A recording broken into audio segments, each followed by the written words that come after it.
Hello, everyone. I want to welcome you to today's webinar brought to you by the Thermoforming Division of the Society of Plastics Engineers. My name is Ed Probst, and I will be today's webinar moderator. Before we begin, just a few housekeeping items. Your cameras are turned off and your audio is muted. However, our presenters are live. If you have questions or comments, please use the Q&A feature to submit them, not the comments. We will hold all questions for the end of the presentation. And then to open the Q&A feature, scroll your mouse down to the bottom of the screen and click on the Q&A button. And then we'll collect those questions, and we're setting aside 20 minutes approximately at the end of the session to address those. So we're recording today's webinar, and we'll post the presentation and the recorded webinar on the division's website.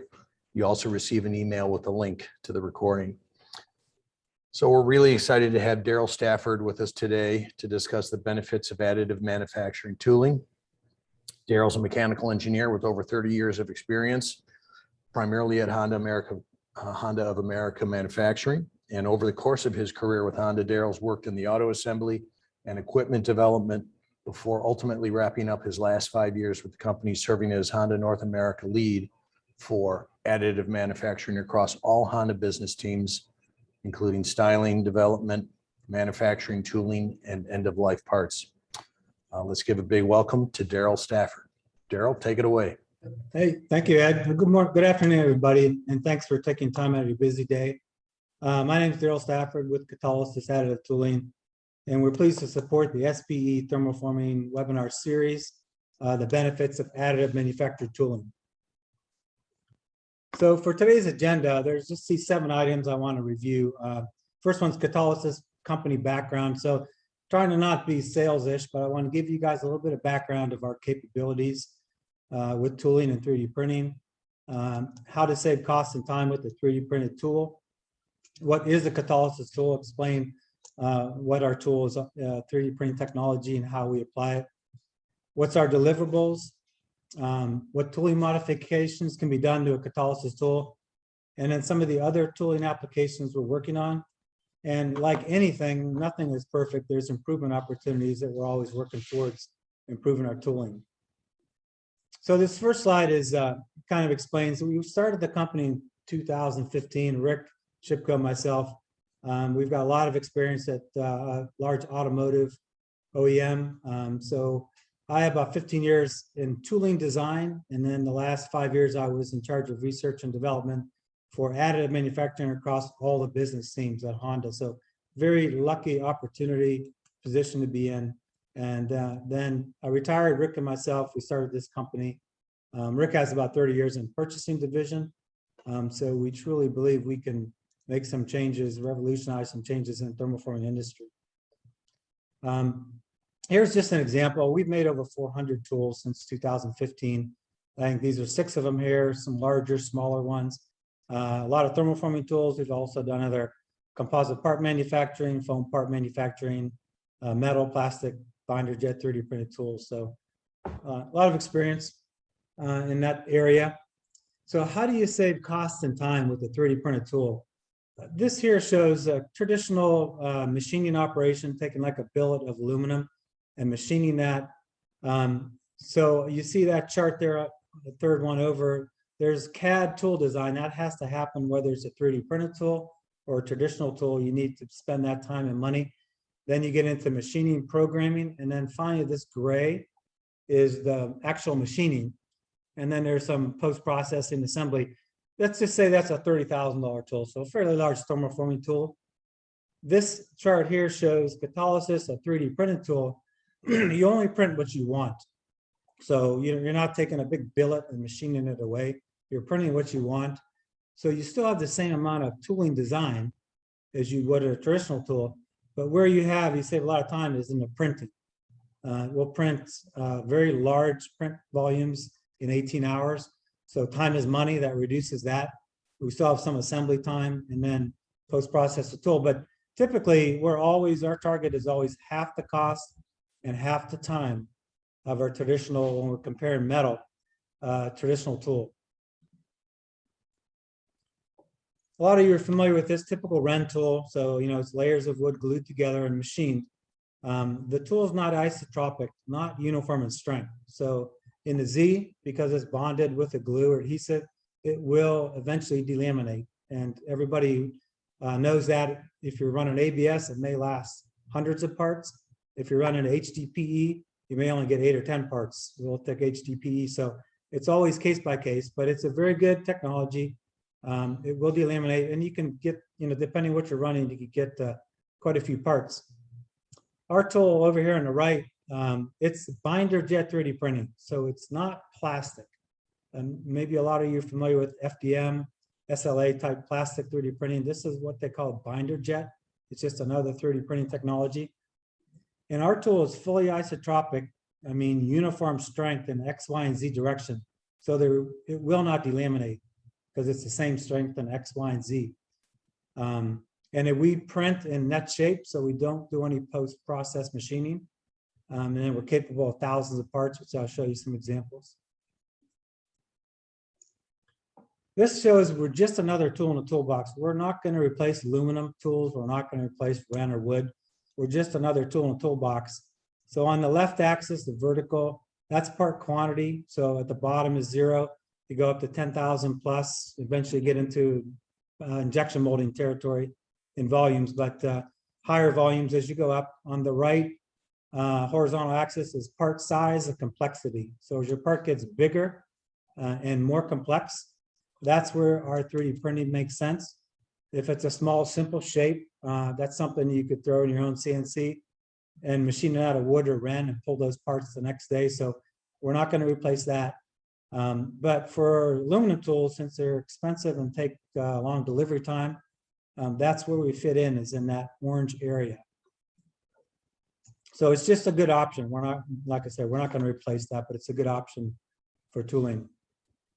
So what's the accuracy of our tooling? This is a tool that we made. It's about 5 feet by 3 feet.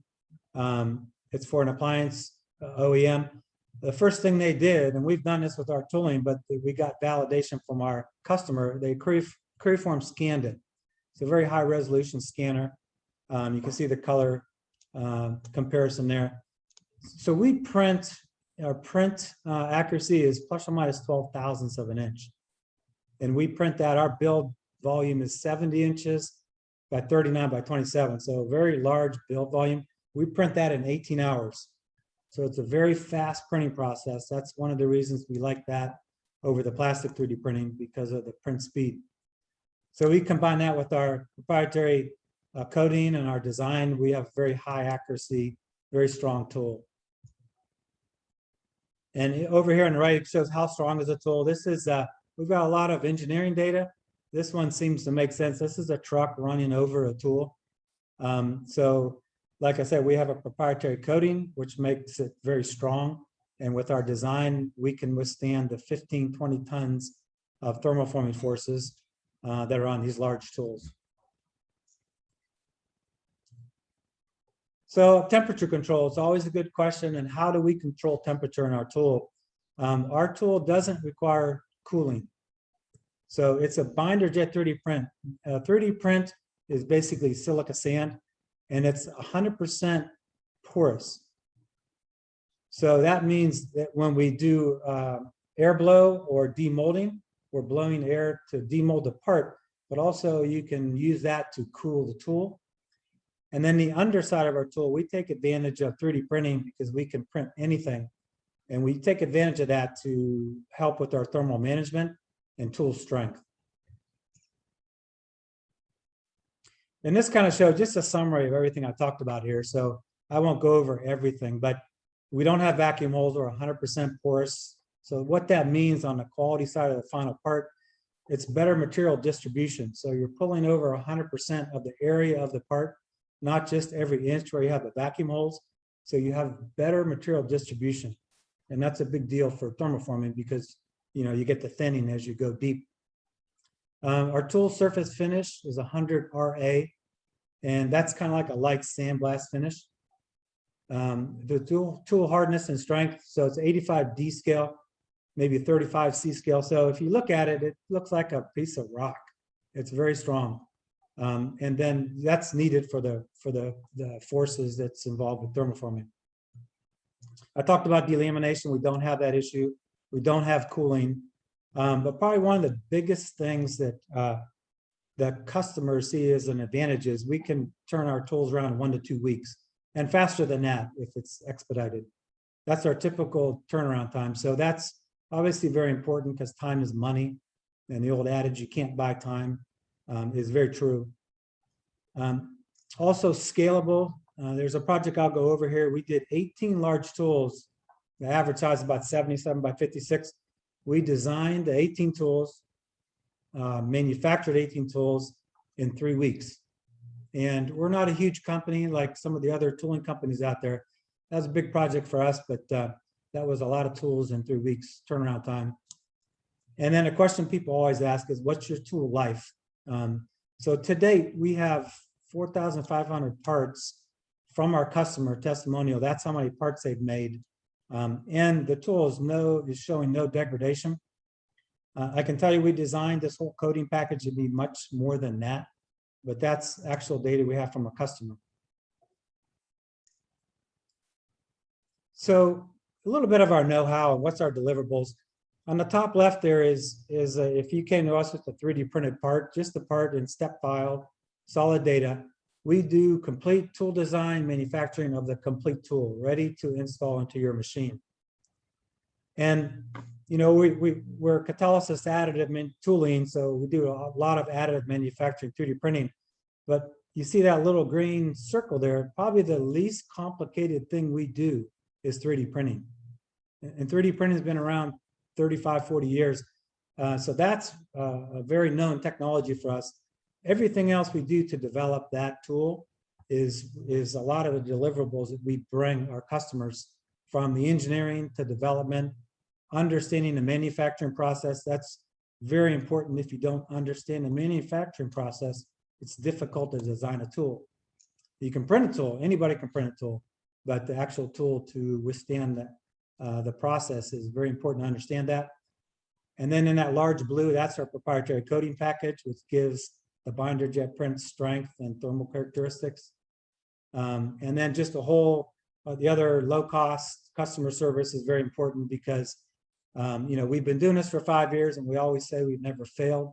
When we do, we understand the root cause, go to the customer and understand what's working and not working so we can countermeasure that. So yeah, we're the one-stop shop for, you know, everything from engineering, tool design, so you can make your parts. So this kind of shows some of the printing technologies that are out there. It's an eye chart. You can't really read this, but there's probably 15 or 20 different printing technologies, from plastic, metal, binder jet, a lot of different things. We've used these 5 and more for thermoforming tools. So we're very technology diverse as a company. We'll use whatever technology makes sense, but our kind of go-to technology is the binder jet for a lot of reasons I explained. So this kind of shows 5 years ago where we started, you know, different coatings that we've used. On the right there is the high temp plastic, FDM, very good technology. The TG on that is very high, but it will delaminate, and you know, there will be some surface witness lines on the part because of the layering of the print. And then just show some of the testing there. And this is something I always like to show. This is, you know, what we call a learning example. This is a plastic 3D print where we started 5 years ago. And you can see, it maybe it's hard to see here, but we did 250 HDP on here. And just after one part, you can see the melting that happens here. So if you use like an Ultam like that gold, it's a very high TG, that won't happen. But again, that's expensive. And this is just, you know, some of the learning things that we went through. We always say we've never failed, but we learned a lot, and it's very true. So our technology diverse approach, like we talked about, this is a tool for an appliance OEM. And the black is our tool, the binder jet. And these little pieces here are undercut areas that we had to use hand load pieces in there. FDM plastic, there was actually 40 of them total. So to make some prototype parts in here, it worked very well. So using 2 different 3D printing technologies on one tool. This is another application where we use the HP. If you're familiar with that, it's a newer 3D printing technology, very high res. So we use those in those areas where we needed that high definition, and we just simply bond those in. So very agnostic to 3D printing technologies, and we've learned a lot over 5 years, what works and what doesn't. So can you modify a Catalysis 3D printed tool? This is an area here where we show how to add, if you want to do an additive modification. On the left, top left, there's the original tool. On the right is a modified tool. That piece down there, that green piece, is actually a green print before we process it. And we simply design that, print it in an hour or two, and then post-process that, bond that to the tool, and then we make parts. Now, if you want to do subtractive modification where you want to remove some material, we also do that. It's hard to see, but there's little embossing on top of some of these pieces. It says right and left R and L. That wasn't deep enough for them, so we simply machined off the top of that, reprinted embossing pieces that fit on top, say R and L deeper, that showed up better on the part, and then manufactured those parts. So we can either do subtractive or additive modifications. This is a good project, kind of shows our capability. So what is our capability in volume? On the top left is some thermoforming tools that we use. Actually, it's for a company called X1. They make 3D printing machines. And there was 18 of these vacuum forming tools we had to make for these big panels that fit around. It's actually a 3D printing machine that they were putting in Rapid 2 years ago. And we had to have it finished, completely assembled for them before the show. So we did 18 of those tools. We designed them, manufactured them in 18 weeks. So again, that's a big project for us.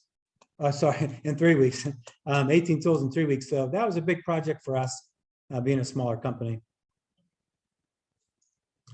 And then like anything, you know, how can we improve our tooling? We know there's areas we want to improve. This was a good area here. We got the gold at the SPE Thermoforming Conference a couple months ago, so we're very happy to get that. And then, like I said, we've done over 400 tools. These are just some examples. So this is about a 2-minute video. I just want to show you some of the tools we've done, some capabilities, so you can kind of get a better feeling for what our tooling can do. You know, this is just a simple returnable dunnage pallet. This is actually a polycarb, a window for a machine. You can see thermoforming. This is how you modify a tool I explained earlier. So this is an additive modification.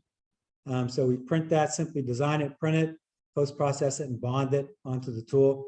We do that very quickly, just in a few days, so we can turn that tool around and get back to our customer so they can make parts for their customer. And there's the finished product. This is, so things like if you want to put smoke tech or embossing, on a tool, it's very easy to do that 3D printing. This is just a machine cover. So they're, you know, simple forming, 180, 125 ABS, and then trimming on those tools. Good application here if you want to put like a metal tag on a returnable dunnage pallet to identify that pallet. We can print in those holes and then install those inserts. And then you can put your tag in there with, you know, your identification of that pallet.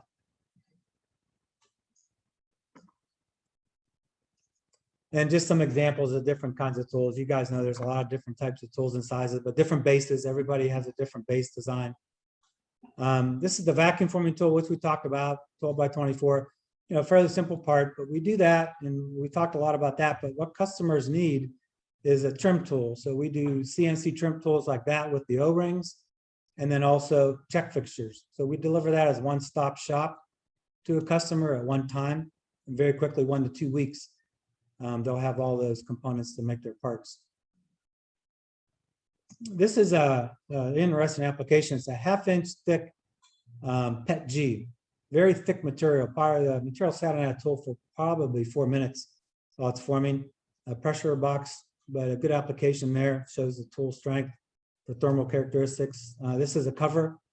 like you might see on a lot of machines. This is a chrome laminate, very cool material, and just a light bezel. And so some other applications, this is a ultrasonic welding fixture. This goes on a big machine, so it's ultrasonic welding some parts to one main component, and that's assembled to a machine. This is a 16 out tool. You know, this could be a Ren or metal, but it just shows we can do large tools like that. This project here I'll talk about in a second. 6 tools in 2 days. This was for that X1, the printing company that makes printing machines, the inner liner for them. So it just shows, you know, making the part, and that's, you know, demolding, and then the part coming down. And just some other examples of covers and returnable dunnage.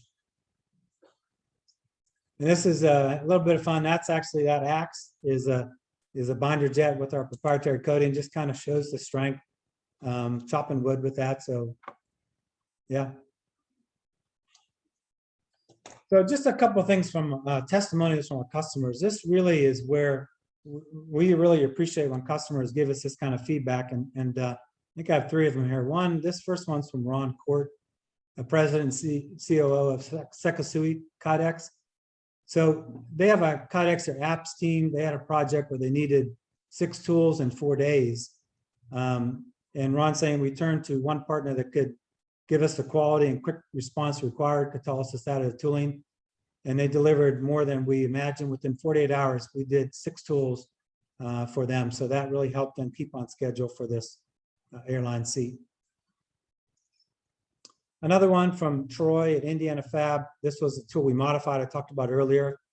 So Catalysis designed and manufactured the first tool in 5 days. And then we made some significant changes. They designed and manufactured the modifications in 3 days. So that enabled them to keep on schedule with their customer. The third one here from Scott at Reliable.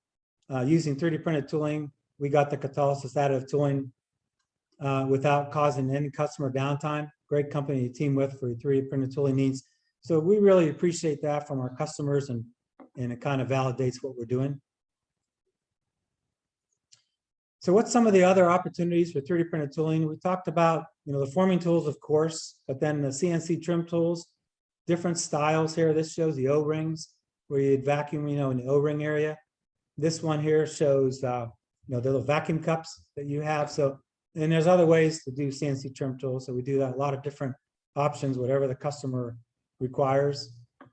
Check fixtures, like we show here, ultrasonic welding, and even assembly fixtures. So there's a lot of other applications that's really growing very quickly in our company using our technology. And I think that this is one of the last ones, just talks about some of the improvement areas. So, you know, when we get really, really large tools at maybe 3 or 4 piece prints, we get to a point where maybe a Ren wood might make more sense. It's always case by case, but we're kind of dictated by the print cost. So when you get really large like that, they may make a little more sense, but it's case by case. But we're working on how to improve that from a large tooling perspective, from a cost perspective. Surface finish, I talked about our surface finish is 100 RA. So it's kind of like a sandblast finish. But if you were pulling like a 40 thousandths glossy black material over that 100 RA, you will see witness marks. So now we're working on a secondary coating to give us that polished surface, so you don't have that witness lines, witness marks. So that's in development. We're actually, one of our customers is working on that now to validate that. And then thermal management is always a concern, a question, a great question for our tooling. We have no concern to do a shuttle type system. When we get into a rotary, you guys are very aware that, you know, that hits the part very quickly with the material at a high temperature. What we do is, you know, we use the customers really, they manage the thermal heating of the tool, and we don't always know how they're doing that, but they use fans. Some of them use water misters to maintain tool temp, longer air demolding, things like that. But if you're getting 15 or 17 parts per hour on a standard metal water-cooled tool, you won't get the 15 or 17 parts. Maybe you'll get 10, 12, whatever. It's always case by case, depending on thickness of material and that type of thing. But it'll be slightly lower cycle time. So it's a longer, machine time. You may take longer machine time, but if you're looking at 500 parts and the cost of a metal tool versus our tool, a lot of times it makes sense from a cost perspective. So that's all I had. I think, Ed, you were going to open it up to questions. I appreciate everybody's time. Yes, I am, Darrell. Thanks. That was awesome. With the great thing about thermoforming, it's like any other process out, manufacturing process out there, we've got to deal with price, quality, delivery. And it's always interesting for us as thermoformers to see something that maybe changes the equation so that we can focus on, a couple of those things like price or delivery and meet or exceed our customers' expectations with some new technology. So this is really, really interesting, certainly to me as a thermoformer. So we've got some questions, and I'm going to go ahead and read those off. And Rick has also joined us, and he's Darrell's wingman here for questions. That's great. This is from Ben Kane. So without cooling capabilities, what kind of impact to cycle time do you predict? Now, you talked about that a little bit, Darrell, but maybe you can expand on that for Ben just a little bit. Sure. So a shuttle type system, we have testimonials from our customers, and the one I know is 187 ABS in a shuttle type system. There's no impact to cycle time. When we get into a cycle time concern is for a rotary, like doing an HDPE 250, 300 gauge. That's where maybe you get 15 or 17 an hour. If you're using our tool, maybe you get down to, 12 an hour. It all depends on material thickness and type of material, but there will be an impact, not huge, but there will be an impact on a rotary. So you got to look at that project, and if you want a couple hundred, 300-400, that cost of a metal tool is, and delivery time is longer and expensive. Our tool target is always half the cost. So if you look at that and amortize that tool over the 200, 300, 500 parts, a lot of the times our customers are saying it makes sense and they order our tool. If you want 1,000 or 2,000 parts, I can tell you probably aluminum water cooled tool makes sense. Okay. And do you see, you talked about some of your customers using water cooling, so misting to help, through the evaporative process to cool off the tools. Any other tricks that you see to help cool off the tools while you're, if you're in a rotary, or if you have a material, let's say polyethylene, where it's just soaking the heat into the tool? Any other tricks up your sleeve you can share with the audience? Yeah, and I'm not telling you because I know and I don't want to tell you, but our customers, we make the tool, we design, we ship it to them. We don't always know how they process it. It's kind of like their technical know-how. Right. But like I said, we do know they're using longer air blow. Okay. So that, because we're fully porous, so that does cool the tool. Some are using air water misters.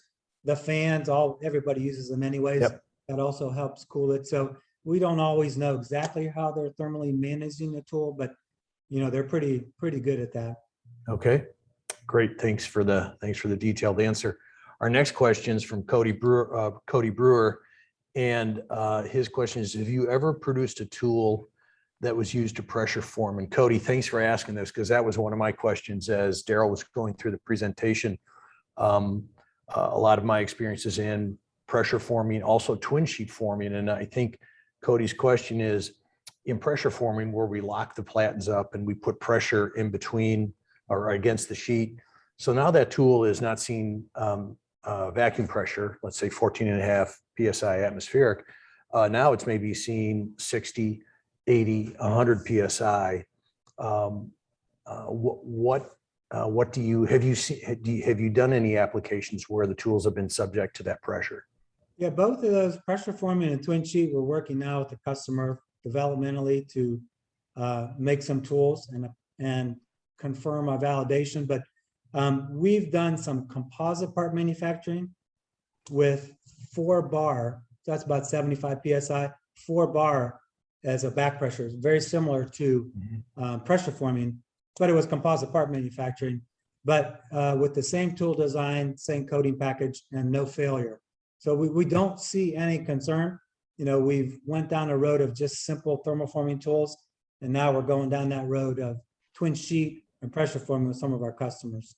What about tool wear though, like on a twin sheet where we have two surfaces coming together? Now, you know, the material is acting as the gasket.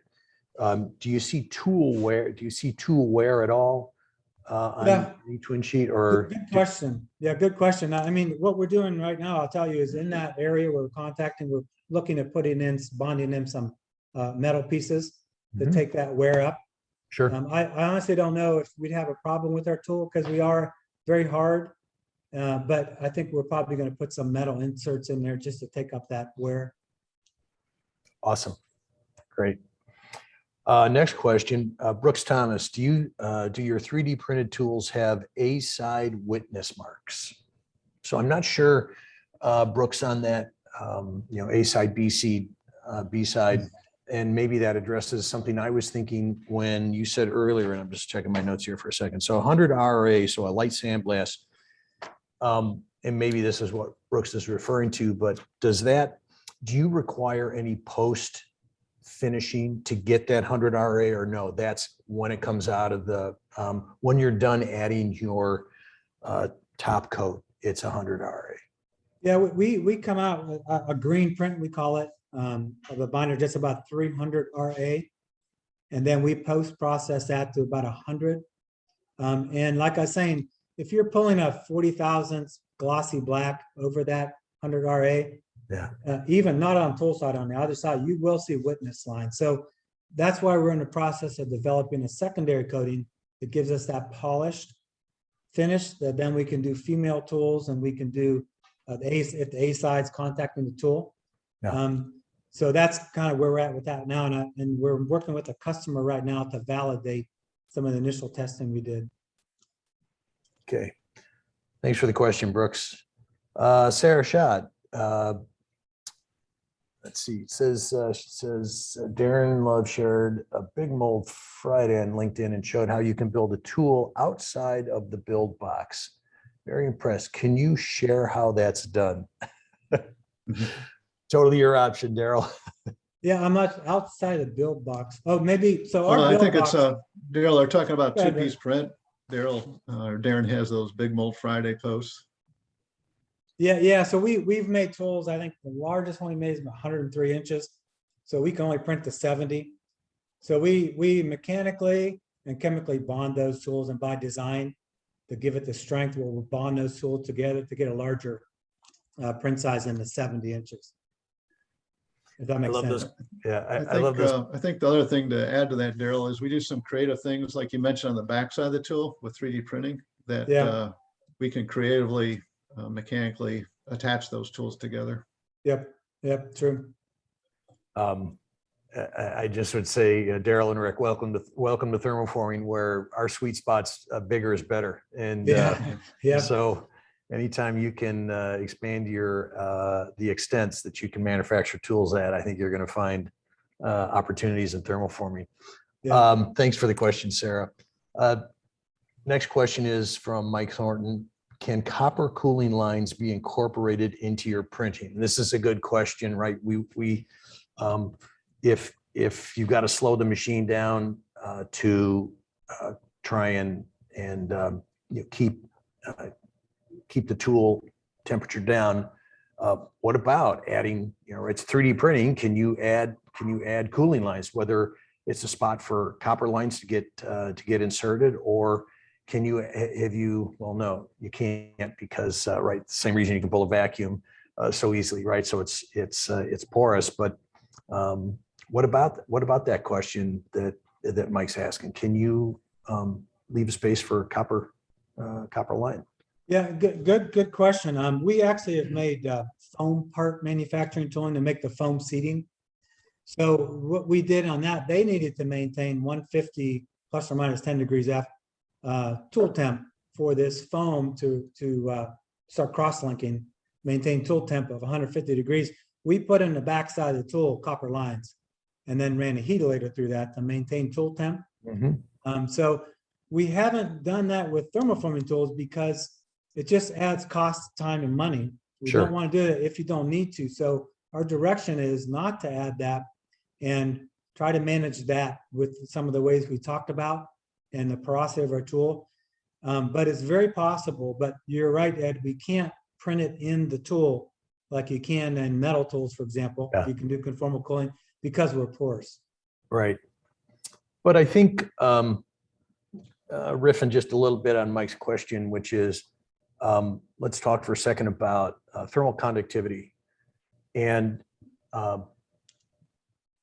if the tool is, for all, not in all intents and purposes, but it has a low rate of thermal conductivity, so it just takes a while for the heat to build up, but also takes a little longer for it to shed. How good would the transfer rate be between that copper and the material that you use to build your tools? Yeah, good point. I forgot to bring that up before. So silica sand is our base print. It's not very conductive. Yeah. Our coating package is somewhat conductive. So, you know, we're not like aluminum where we're as conductive as aluminum. Of course, wood's way down here. We're somewhere in between. We're probably closer to aluminum being conductive, but we're nowhere near that. So we're not. It's not very efficient when we do these copper lines on the backside, but there is some transfer of heat. Thanks. And Mike, thanks for the great question. Another question, anonymous attendee, maybe it's Ben again. Any case studies or examples of a project where you've produced 1,000+ parts? So I think we're talking tool life here, which is important, right? Some of these projects are like if you're doing point of purchase displays, right? It's one and done. But others you're looking at, maybe it's a product that you're putting covers on that is has a 10-year life in it, and then you add another 10 for service parts. So what can you talk to us about on longevity of the tooling? I whoever answered that question, we can talk more. We've got multiple testimonials and customers that have got thousands of parts. Like the one was the 4500, which Darren's bringing a part in here. You know, this is the actual part. They made 4,500. They make about 500 every couple months, and that tool is showing no tooling degradation. It's a 187 ABS, so it's not like a PE and things like that. We do have a customer that's made over 1,000 parts with a HDPE 250 gauge returnable dunnage pallet, and no tooling degradation on that, but they only wanted 1,000 parts. So we do have a lot of customer testimonials on tooling life. One of the problems that, speaking of tool life and tool maintenance, specifically high density polyethylene or some of the other olefins, right? That stuff tends to stick to certainly to aluminum tools, right? That after long runs, you got to take the tool down and clean the tool off. Does your material also tend to gather polyethylene during the process and have to be cleaned, or no, it's a little slicker than the aluminum tools? What have you seen? Yeah, good question. I honestly can't answer that because again, we're not making the parts. I haven't heard of complaints, not to say it may happen. I haven't heard of complaints, but one thing we know, we recommend talcum powder for a release agent. We don't want to use oil on our tool necessarily, like a mold release with oil, but we use talcum powder. But yeah, I can't answer that honestly, but I haven't heard of complaints. So what about silicone? Yeah, silicone's fine. Okay. Yeah. All right. Great. Any other questions for the crowd from the group? If not, I've got a few others. So what is the extent? What are the X, Y, and Z on your capabilities without doing an extra setup or having to join two prints together? Sure. So we're 70 inches long and then 39 inches wide. and 27 inches high. So we'll print that box in 18 hours. So we can either do one big tool or we could do 10, this size tool, maybe we could do 8 or 10 smaller tools like this in 18 hours. Right. And then process those so we can, our turnaround time's 5 to 10 days. We could always expedite. Yeah. Another question for you. Do you print 3D metal tools? And it's kind of a loaded question, but maybe to speak to what you're actually using in making these. Yeah, good question. Good question. Give me a big one. And that plastic piece. So this is 3D printed metal, DMLS, to make this piece. It's injection molding, for injection molding. These are, for the, PPE stuff. And this is, it's DMLS, very high resolution, conformal cooling, all that kind of stuff. It's got honeycomb sections in here. And so, yeah, we have a lot of experience doing metal 3D printing. Metal 3D printing is expensive. So it doesn't always work today for thermoforming tools. But I can tell you in 10 years, costs are only going to come down, build volume is going to get bigger. Different technologies will come out in 10 years that pretty soon, maybe we'll be printing tools like this with these very small 5,000 honeycomb. And we could very soon be making tools like that. But today it's not cost effective. Yeah. One of the things you talked about earlier was, right, you're, compared to say billet aluminum, machining a billet aluminum tool, is that, right, you can use your process to print, you don't have to worry about printing as much material, right? You're just adding. So when we talk about the A side, that's the side where the tool is being pulled against or the material is being pulled against the tool. On the B side, the side away from the tool, what sort of things are you required to do on the B side, where you attach it to, either some 3/4 birch or aluminum plate with some legs underneath? What sort of things can you do differently using your process that some of the other folks can't? Yeah, good question. Really good question. And some of that is our IP, our intellectual property, how we do that.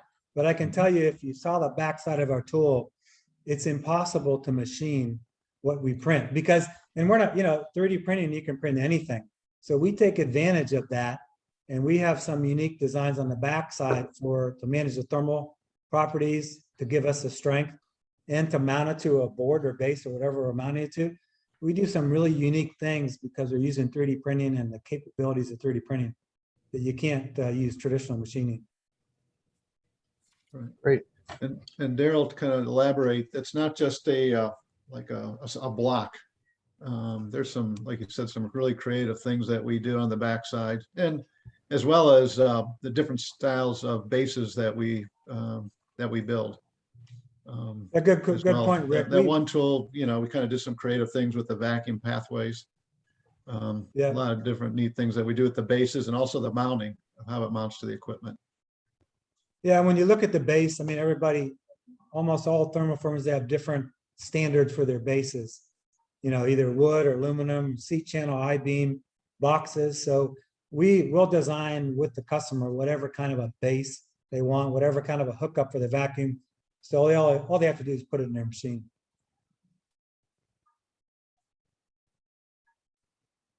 I gotta unmute myself. So a couple more questions. Is there a preferred brand of printer that you work with? So this is coming from the attendees.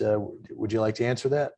Yeah, I mean, all I'll say is there's 3 or 4 companies that make binder jet printing technology, and we're very agnostic to 3D printing.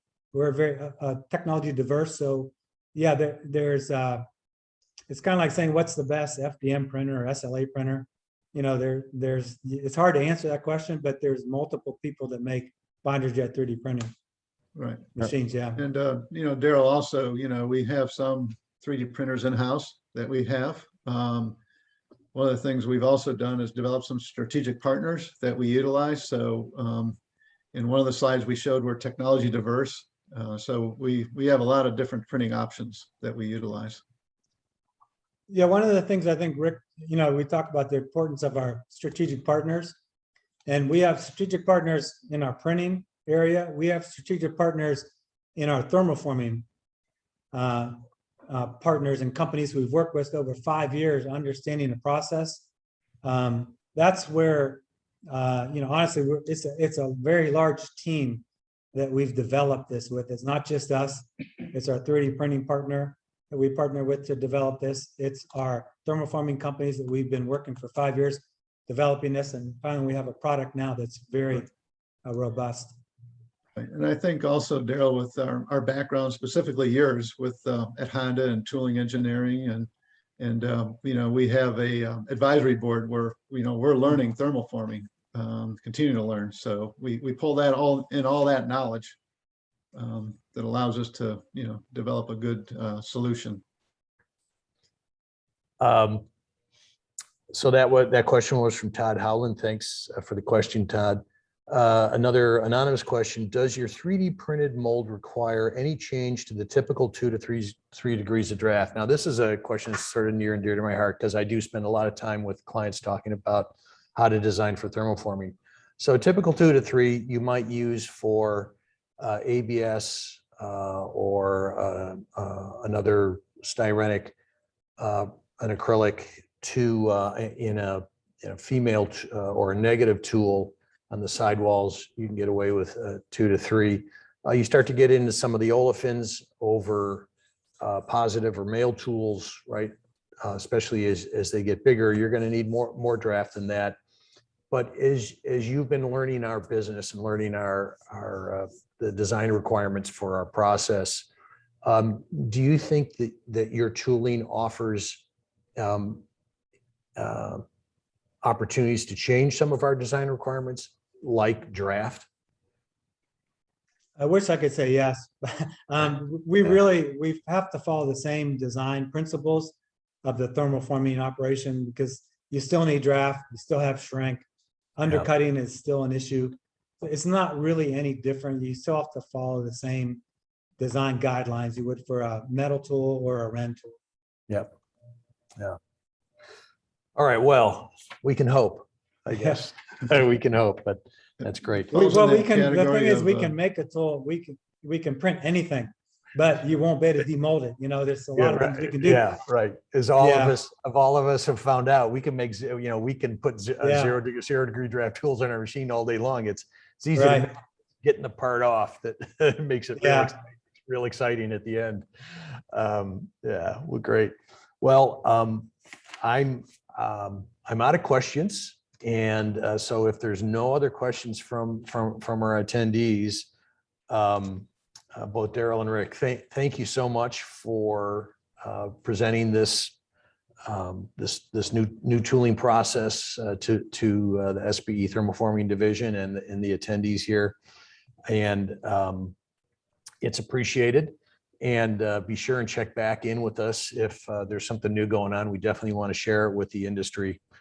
And I would say to the rest of the attendees also, if you want to know more about the thermoforming, or you have some ideas for some presentations that you think would be interesting to the thermoforming industry, please go to thermoforming.com for more information.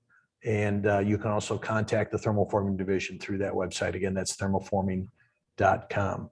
Oh, wait. No question. Okay. Just a thank you from one of the attendees. So you're welcome. And thanks again, Darrell and Rick. It's a great presentation. Have a great rest of your day. Thanks, Ed. Thanks, everybody. Thank you. Bye-bye.